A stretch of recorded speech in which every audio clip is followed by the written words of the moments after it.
Hello my dear friends, welcome back to my channel. Friends, आज हम जो paper discuss कर रहे हैं वो क्लास 10th का है जो अभी रिसेंटली हुआ है। एंड मेरे पास जो सेट है वो सेट बी है। हालांकि आपको ए बी सी और डी सेट में सारे ही क्वेश्चन सिमिलर मिलेंगे, बस थोड़ा सा जंबल है, ऊपर नीचे है।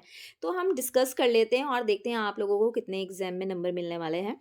एंड थोड़ा बहुत समझ भी लेंगे पेपर को। चलिए देख लेते हैं।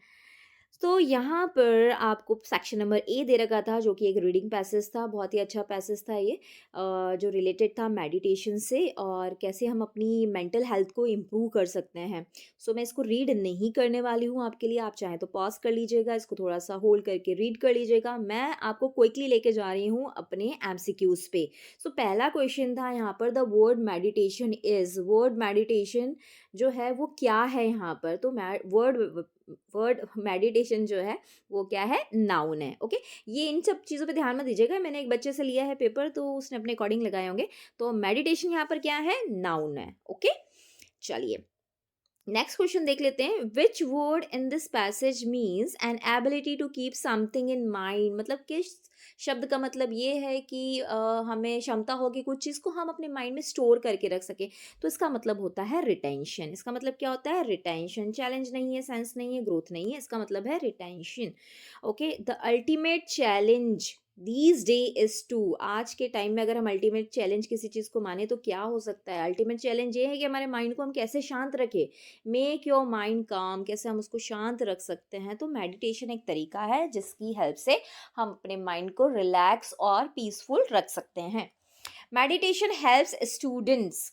जो मेडिटेशन है वो स्टूडेंट्स को किस चीज़ के लिए हेल्प करेगा? बिल्कुल अच्छे से हेल्प करेगा आपको परफॉर्म करने में, स्टडीज़ में, है ना। Long term performance in studies. अगर आप मेडिटेट करते हैं तो it helps you to improve your retention. मतलब आप ज़्यादा टाइम तक उस चीज़ को, मेमोरी को, या कोई भी बात आपने सीखी उसको लंबे टाइम तक रिटेन करके रख सकते हैं। The simplest form of meditation है। क्या है सिंपल फॉर्म मेडिटेशन? मेडिटेशन का सिंपल ब्रीदिंग करना, है ना। जो रिलैक्स होकर हम जब सिंपल सी ब्रीदिंग करते हैं तो वो सिंपलेस्ट फॉर्म है मेडिटेशन का।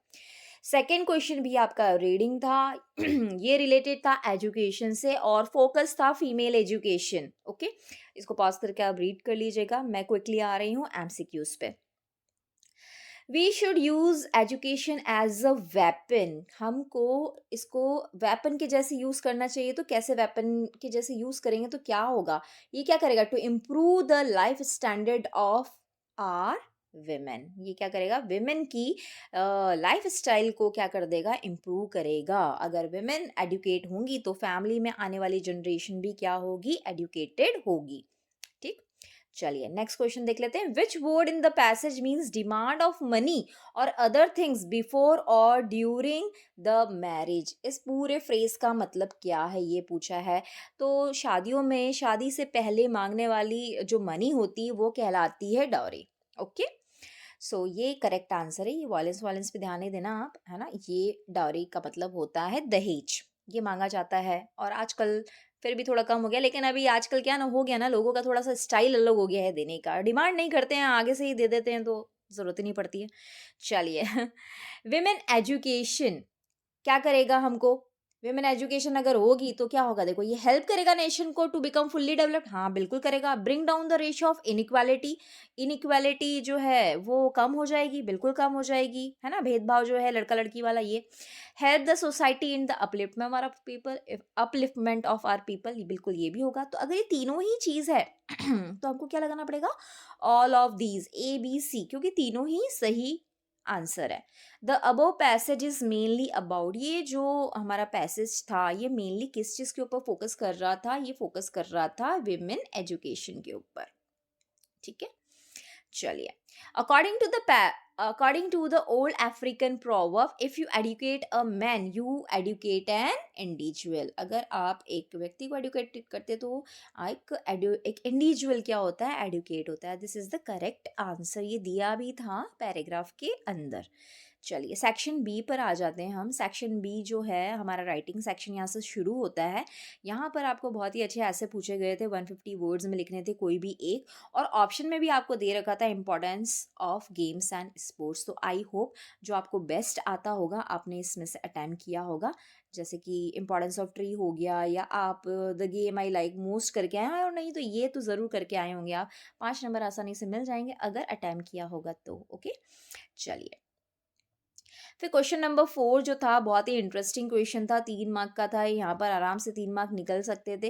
क्लूज भी हमको यहाँ पर दे रखे थे यहाँ पर गुड हैबिट्स के ऊपर, कि गुड हैबिट्स में हमको क्या गेट अप अर्ली होना चाहिए, do some exercise, have a healthy breakfast, go to bed early, maintain cleanliness, okay, and respect teachers and elders. तो इन सभी क्लूज को यूज करते हुए आपको एक अच्छा सा ब्यूटीफुल पैराग्राफ लिखना था 75 वर्ड्स में।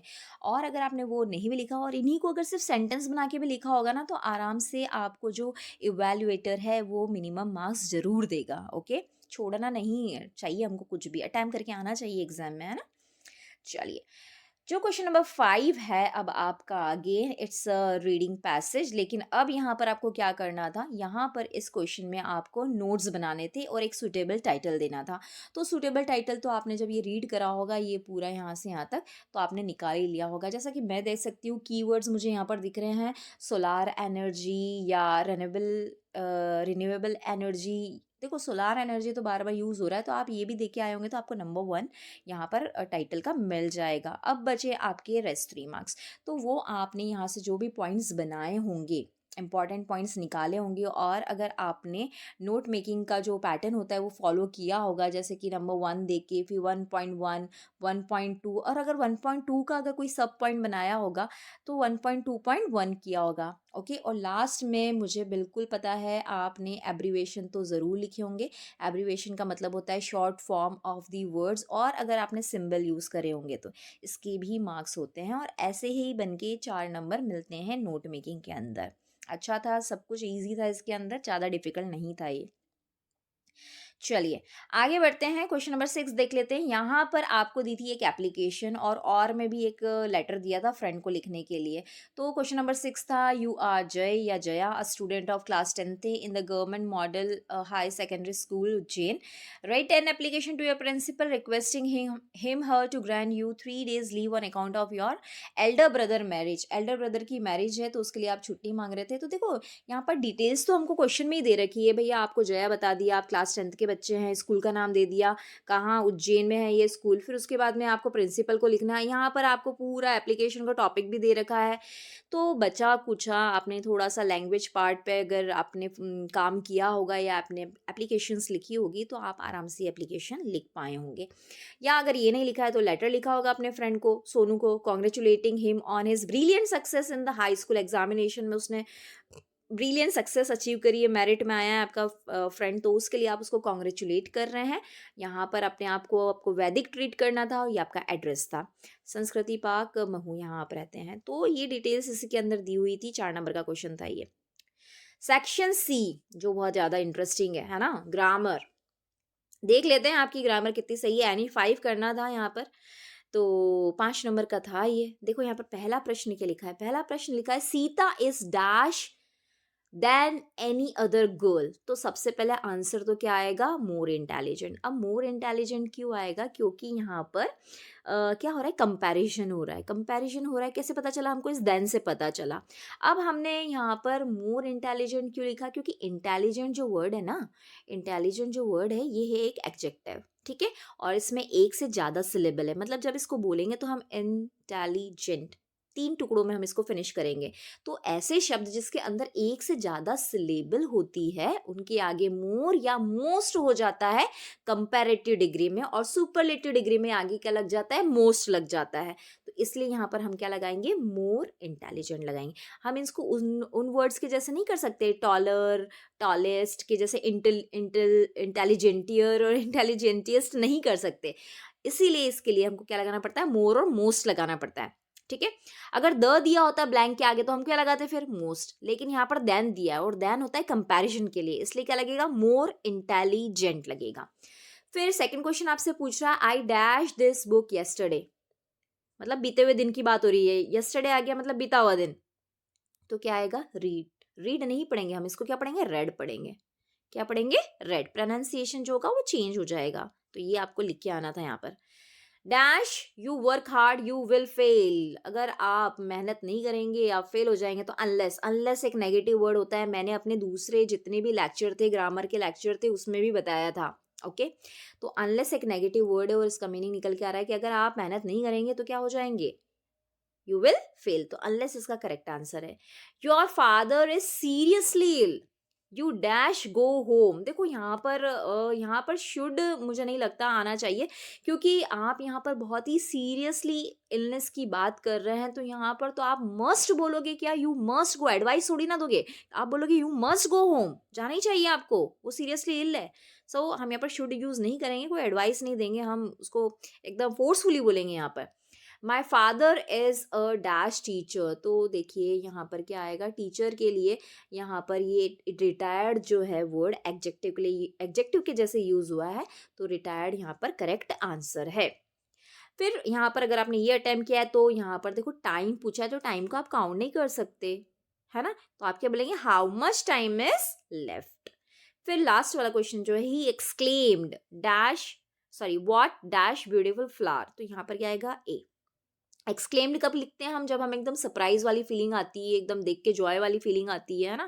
तो ये यहाँ पर बोल रहा है ना व्हाट अ ब्यूटीफुल फ्लावर, और एक्सक्लामेटरी मार्क है यहाँ पर, एक्सक्लामेटरी मार्क है, इसलिए यहाँ पर एक्सक्लेम्ड लिखा हुआ है। चलिए डू एस डायरेक्ट देख लेते हैं। यहाँ पर भी यानी 5 अटेम्प्ट करने थे आपको। पहला क्वेश्चन दिया है कि आई डू एक्सरसाइज रेगुलरली, और इंट्रोगेटिव बनाना है। इंट्रोगेटिव का मतलब तो होता है प्रश्नवाचक, ठीक है? प्रश्नवाचक अगर है और इंट्रोगेटिव बनाना है, और अगर वहां पर हमको दिखा कोई सेंटेंस दिया है, तो सबसे पहले तो पकड़ो कि हेल्पिंग वर्ब क्या है उसकी। तो यहाँ पर हेल्पिंग वर्ब क्या है? डू, क्योंकि सिंपल प्रेजेंट टेंस है। ओके, तो कुछ नहीं बट डू लिखेंगे हम, क्योंकि आई के साथ क्या लगता है? डू लगता है, और बाकी का पूरा सेंटेंस एज इट इज हो जाएगा। Do I do exercise regularly, regularly, और क्वेश्चन मार्क जरूर लगाना, ठीक है ना? ये हो गया यहाँ पर, ठीक है? अब यहाँ पर लिखा है to find error in others is easy, और सेंटेंस बताना था इट से, तो क्या हो जाएगा? It is easy to find errors in other. ये हो गया इट से सेंटेंस। कुछ नहीं करना था, बस इट लगा दो, ये हेल्पिंग वर्ब के आगे, और इसको सब्जेक्ट, जो अभी ये पूरा सब्जेक्ट दे रखा है to find errors in other, इसको क्या बना दो? ऑब्जेक्ट। पीछे ले जाओ, इसको सेंटेंस का पार्ट बना दो। यहाँ दिया Lencho wrote a letter to God, Lencho was a peasant, peasant मतलब फार्मर था यहाँ पर, है ना? इसका मतलब अब हु से आपको रिलेटिव क्लॉज यूज करते हुए इस दोनों को क्या कर देना था? जोड़ देना था। तो आपने कैसे जोड़ा होगा? अगर आपने ऐसे जोड़ा होगा तो भी करेक्ट होगा। Lencho wrote a letter to God, फिर दूसरा सेंटेंस के लिए लिख दिया होगा who was a peasant. Peasant यहाँ लिख देती हूँ, पीजेंट, ठीक है ना? मतलब अगर लेंचो की जगह आपने यहाँ पर भी हु लगाया होगा ना, तो मैम करेक्ट कर देंगी आपकी, ठीक है? और अगर आपने ऐसा लिखा होगा Lencho who was peasant wrote a letter to God, तो ये भी सही है ना? अगर आपने ऐसे लिखा है Lencho who was a peasant wrote a letter to God, तो this is also right. Okay, चलिए फिर नेक्स्ट क्वेश्चन था my sister is very intelligent she can solve any problem, so that से सेंटेंस जोड़ना था। तो देखो सो का मतलब होता है बहुत, और यहाँ पर वेरी का मतलब भी बहुत होता है, तो सेंटेंस क्या हो जाएगा? My sister is so intelligent, फिर कुछ नहीं, डेट लगा के दूसरा sentence, that she can solve any problem, that she can solve any problem. My sister is so intelligent that she can solve any problem, ये इसका सेंटेंस हो जाएगा। he knows me, change the sentence into passive voice, passive voice बनाना है हमको, तो हमारा जो object है वो क्या हो जाएगा? अपना इसमें सब्जेक्ट बन जाएगा, तो क्या हो जाएगा? I am known by him, ये बनाया आपने, ठीक है? I am known by him. Passive में वर्ब की थर्ड फॉर्म यूज होती है, ठीक है।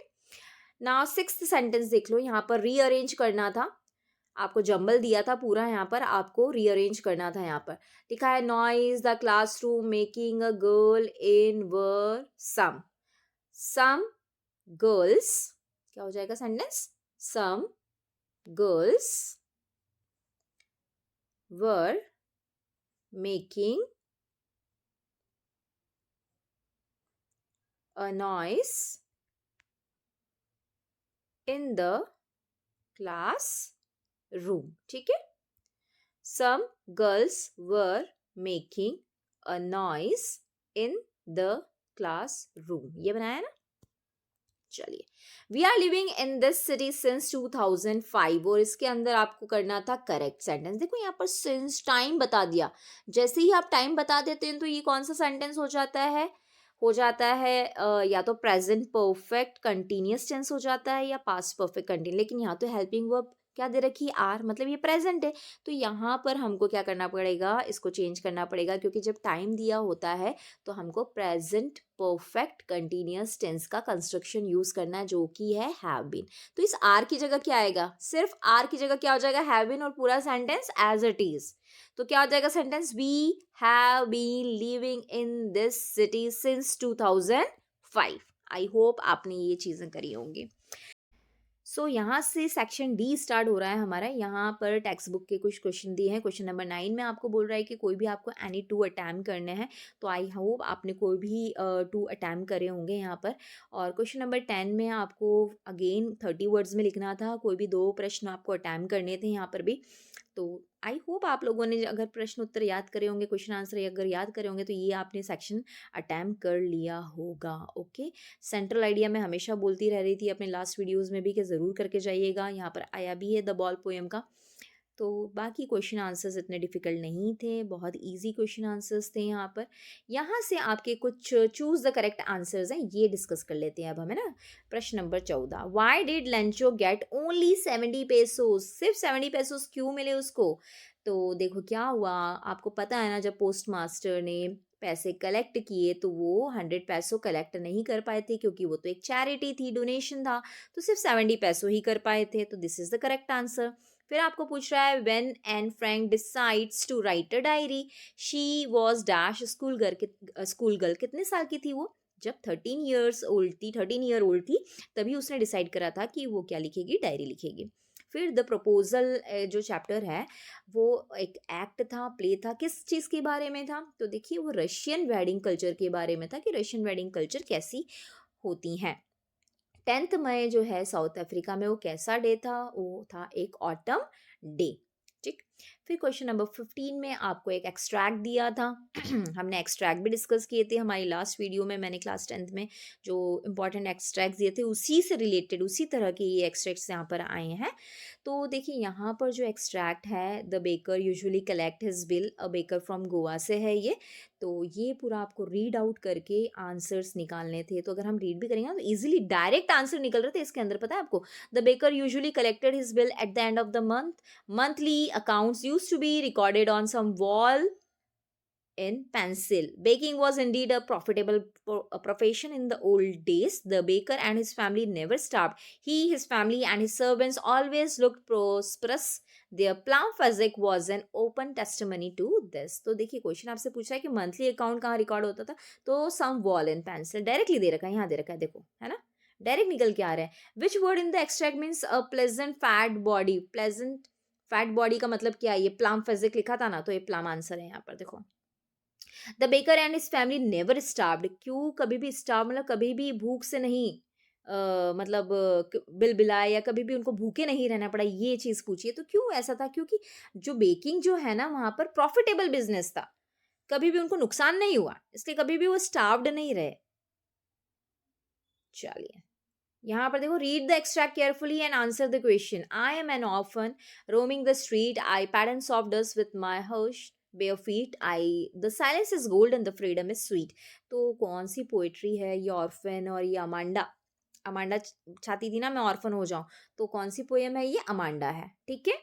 फिर ऑर्फन का मीनिंग पूछ लिया था आपसे कि ऑर्फन कौन-सा मतलब इसका मीनिंग क्या है? तो देखिए ऑर्फन वो होता है जिनके फादर और मदर नहीं होते हैं ज मतलब कि अनाथ जो होता है उसको बोला जाता है। तो इसका आंसर क्या हो जाएगा? A child having no father and mother. A child having no father and mother. What does the girl actually want? Girl को एक्चुअली क्या चाहिए? She wants freedom and silence. ये नहीं, she wants freedom and silence in her life. Now question number 16 यहाँ पर है, again यहाँ पर एनी 6 आपको अटैम्प्ट करने थे और बहुत ही इजी क्वेश्चंस थे ये, जितने भी क्वेश्चंस थे बिल्कुल भी टफ क्वेश्चंस नहीं थे। ओके, तो आई होप आपने कोई क्वेश्चन कोई भी एनी 6 आपने यहाँ पर अटैम्प्ट कर लिए होंगे, है ना? तो ये हमारा पूरा जो था क्लास 10th का पेपर था, जो कि काफ़ी इजी था और अच्छे से आप स्कोर कर पाएंगे इसके अंदर। मुझे नहीं लगता इतना टफ पेपर था ये, मतलब आराम से निकाल लोगे आप लोग। So thank you for being on my channel and आगे की प्रिपरेशन भी आप अच्छे से करिए, नेक्स्ट ईयर के लिए भी आपको ये पेपर काम आएगा कभी भी जब भी प्रिपरेशन करोगे तो। So good luck for your next examination and for your upcoming year also. Thank you and bye bye.